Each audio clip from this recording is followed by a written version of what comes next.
माध्यमिक शिक्षकों का सेवाकालीन प्रशिक्षण में हम प्रशिक्षण स्थल बीआरसी भवन सिहावल में एकत्रित हुए। प्रशिक्षक श्री विजय शंकर द्विवेदी एवं डॉक्टर शशिकांत शुक्ल तथा प्रतिभागी सदस्यों को मेरा सादर नमन।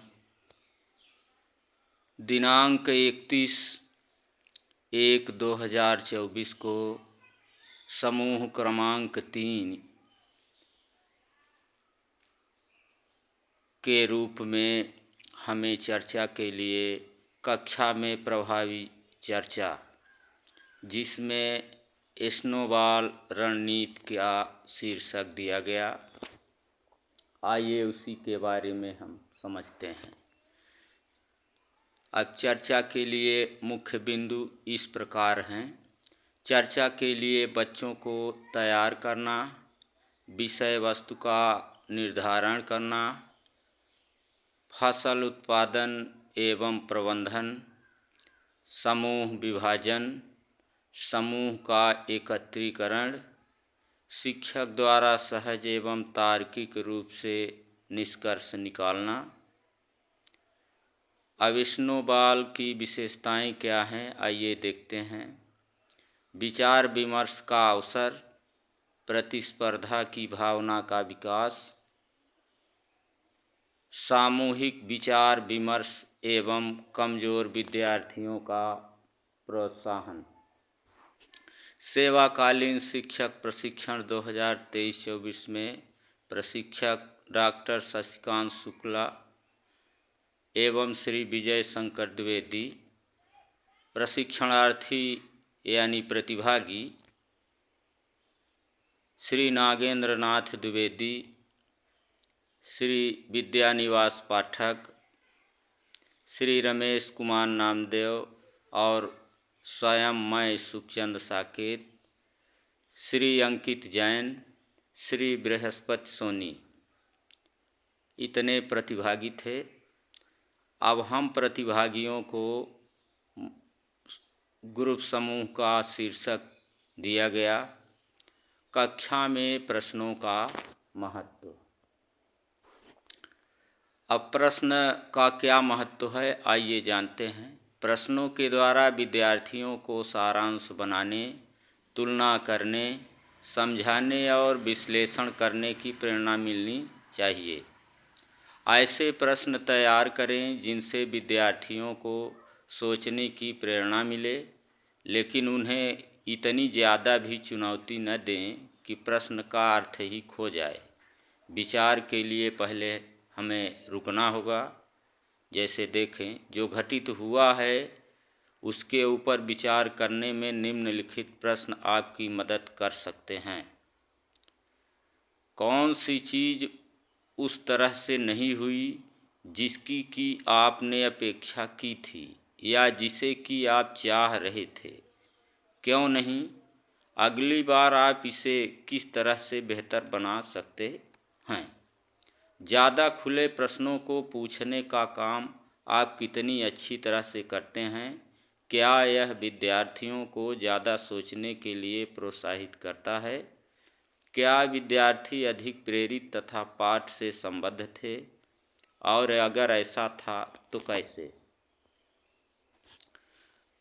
अब कक्षा में प्रश्नों का महत्व क्या है, आइए देखते हैं। प्रश्न क्यों पूछें? प्रश्न छात्रों की सामग्री की समझ का निदान करते हैं। प्रश्न छात्रों का ध्यान बनाए रखने और उनकी भागीदारी को सुदृढ़ करने के लिए उनसे जुड़ने का एक तरीका है। प्रश्न जो महत्वपूर्ण है उसकी समीक्षा कर सकते हैं, पुनः बता सकते हैं, जोर दे सकते हैं और या सारांशित कर सकते हैं। अब होमवर्क के लिए ग्रुप समूह को दिए जाने वाला मुख्य प्रश्न है, नर्मदी कहानी के आधार पर 5 प्रश्न का निर्माण कीजिए। अब नर्मदी कहानी है उसी के आधार पर मैंने 5 प्रश्न बनाए हैं और उसका टिप, एक्सप्लेनेशन और फाइनल आंसर निकाले हैं। तो पहला प्रश्न है, नर्मदी झरना क्यों बन गई? तो आगे देखते हैं। नर्मदी अपनी प्यास के कष्ट को भूल गई। उसकी आँखों के सामने परेशान पिता का चेहरा आ गया। उसकी आँखों से आंसुओं की झड़ी लग गई। वह अपने देवता से मन ही मन प्रार्थना करने लगी कि वे उसके पिता की रक्षा करें, क्योंकि उनका प्यास से बुरा हाल है। तुम मेरे प्राण ले लो, लेकिन मेरे प्यारे बाबा को बचा लो। इसके साथ ही नर्मदी वहाँ से अदृश्य हो गई और झरने के रूप में वहाँ से प्रकट हो गई। अब इस प्रश्न का टिप है, थोड़ा गलत हो रहा है।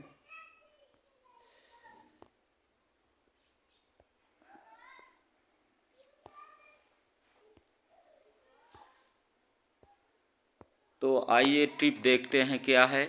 नर्मदी झरना क्यों बन गई, यह जानने के लिए नर्मदी पाठ का अध्ययन करना होगा। नर्मदी 12 साल की ही थी जब वह अपने पिता के साथ पहाड़ पर गई थी। वहाँ उसका और उसके पिता का प्यास से बुरा हाल था। एक्सप्लेनेशन आइए देखते हैं विस्तार से। लोक कथा के अनुसार नर्मदी अपने पिता के साथ बांस की खोज में गई थी। वहाँ तक पहुँचने तक घर से लाया हुआ पानी खत्म हो गया था और गर्मी काफ़ी बढ़ गई थी। ऐसे समय में उन दोनों का हाल बुरा हुआ, यानी प्यास के मारे दोनों का बुरा हाल हो गया था। नर्मदी के लिए दुग्गल पानी के लिए जंगल में भटक रहा था। इस कारण से नर्मदी को दुख हुआ और वह सबकी प्यास मिटाने के लिए नदी बन गई। फाइनल आंसर, नर्मदी निम्नलिखित कारण से झरना बन गई। नर्मदी और उसके पिता को काफ़ी प्यास लगी थी, इसलिए अपने पिता और पर्वत पर आने वाले हर व्यक्ति को यह कष्ट न हो, इसलिए नर्मदा झरना बन गई। समस्यात्मक प्रश्न क्रमांक 2, लोक कथा के अनुसार नर्मदी के कारण किस नदी का जन्म हुआ? तो लोक कथा के अनुसार नर्मदी के कारण किस नदी का जन्म हुआ, यह जानने के लिए नर्मदी पाठ का अध्ययन करना होगा। नर्मदी 12 साल की ही थी तब वह पिता के साथ पहाड़ गई थी। वहाँ प्यास की पीड़ा से वह नदी बन गई।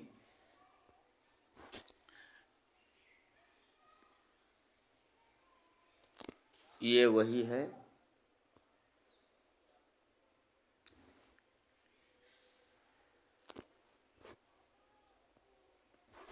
हाँ, वहाँ तक पहुँचने तक घर से लाया हुआ पानी खत्म हो गया और गर्मी काफ़ी बढ़ गई थी। ऐसे समय में उन दोनों का बुरा हाल हुआ।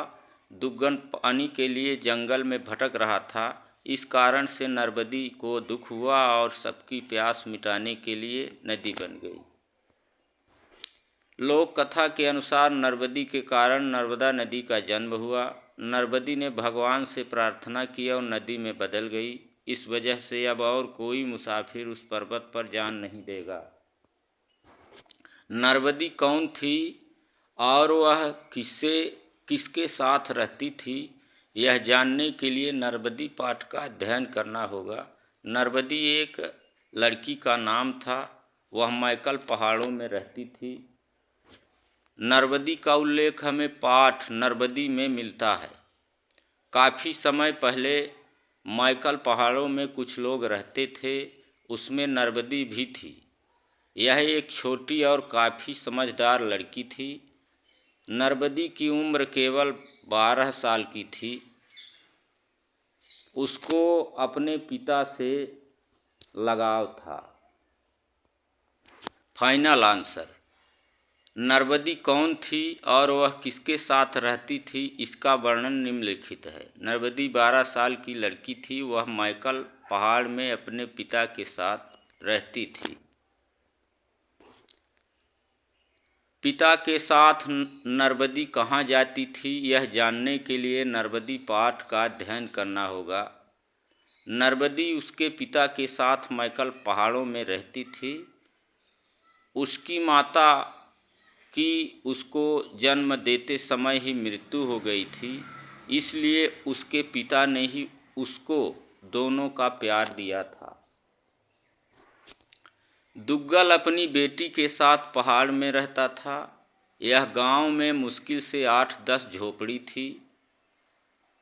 नरबदी को कभी माँ का प्यार नहीं मिला था। घर का सभी जरूरी सामान दुग्गल पहाड़ से लाया करता था। Final answer. पिता के साथ नरबदी निम्नलिखित जगह जाती थी। दुग्गन कभी कंदमूल या फल फूल खरीदने के लिए पर्वत पर जाता था। कई बार नरबदी भी उसके साथ चली जाती थी। अगला है प्रश्न। दुग्गन सुबह सुबह पहाड़ की दिशा में क्यों चल पड़ा, यह जानने के लिए नरबदी पाठ का अध्ययन करना होगा। दुग्गन अपनी बेटी नरबदी के साथ झोपड़ी में रहता था। वह फल फूल या कंदमूल लेने पहाड़ पर जाता था। एक्सप्लेनेशन सविस्तार से।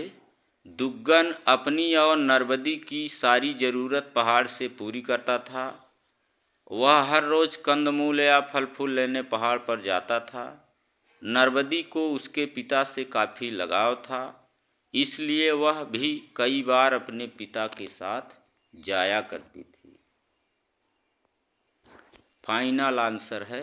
दुग्गन सुबह सुबह पहाड़ की दिशा में निम्नलिखित वजह से चल पड़ा। बरसात के मौसम आने वाली थी और दुग्गन को अपने झोपड़ी की मरम्मत करनी थी, इसलिए वह सुबह सुबह बांस की खोज में पहाड़ की दिशा में चल पड़ा। नदियों से हमें क्या सीख मिलती है, आइए हम देखते हैं। जैसे नरबदी पाठ से हमें शिक्षा मिलती है, तो नरबदी हम आपकी प्यास बुझाने के लिए स्वयं नदी बन गई। ठीक नदियाँ हमें क्या देती हैं, उससे हमें क्या शिक्षा मिलती है, आइए देखते हैं। नदियों से जो हमें सबसे बड़ी सीख मिलती है वह निस्वार्थ लोगों की सेवा करते रहना। जब नदी के घाट पर शेर और बकरी पानी पीते हैं तो नदी उनमें से किसी के साथ भी कोई भेदभाव नहीं करती है, बल्कि दोनों को अपना जल पीने का अवसर देती है। इसलिए हम हर तरह से हमें भी किसी के साथ कोई भेदभाव नहीं करना चाहिए। घर में आए मेहमान के साथ एक सा व्यवहार करना चाहिए।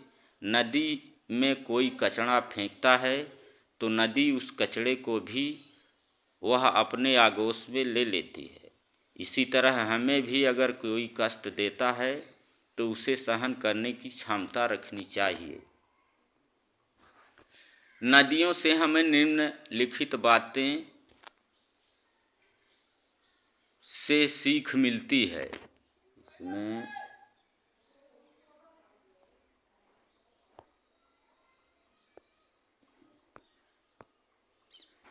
नदियों से हमें निम्नलिखित बातें सीख मिलती हैं। पहला है जीवन का संरचना। नदियाँ जीवन के लिए अत्यंत महत्वपूर्ण होती हैं। वे पीने के पानी की आपूर्ति करती हैं, कृषि और वनस्पति के लिए मूल स्रोत होती हैं और वनस्पतियों और जीवों के जीवन के लिए आवास प्रदान करती हैं।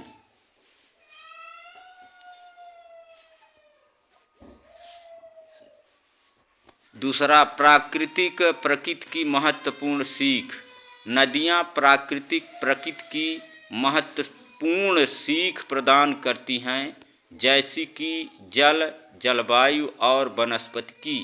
वे मौसम के परिवर्तन, बाढ़, सूखा और अन्य प्राकृतिक प्रकोपों का हिस्सा भी होती हैं।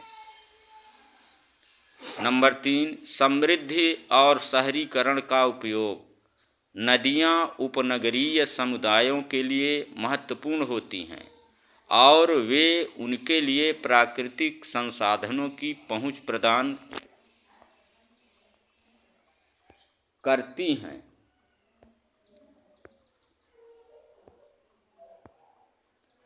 वे शहरों के लिए जल आपूर्ति के स्रोतों के रूप में भी महत्वपूर्ण होती हैं। नंबर 4, पर्यावरण की सुरक्षा।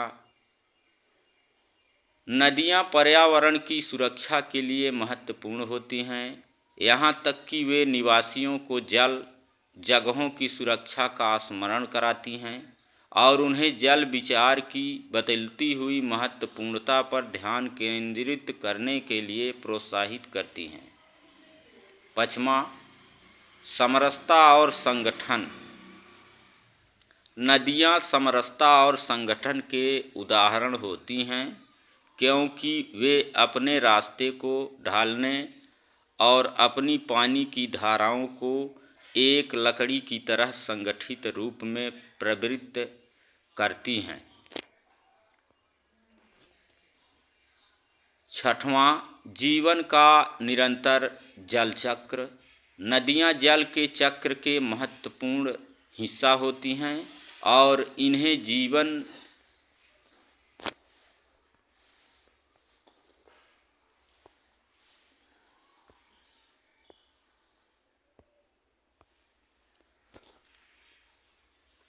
नदियाँ जल के चक्र के महत्वपूर्ण हिस्सा होती हैं और इन्हें जीवों के जीवन के साथ जुड़ने वाले भिन्न जल जीवों के लिए एक आवास के रूप में भी देखा जा सकता है।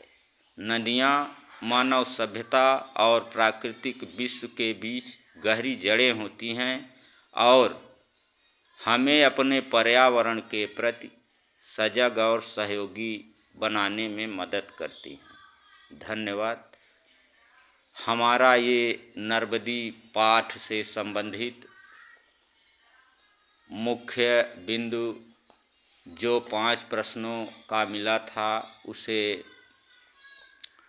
आपके समक्ष प्रस्तुत किया। इसके लिए सादर प्रणाम।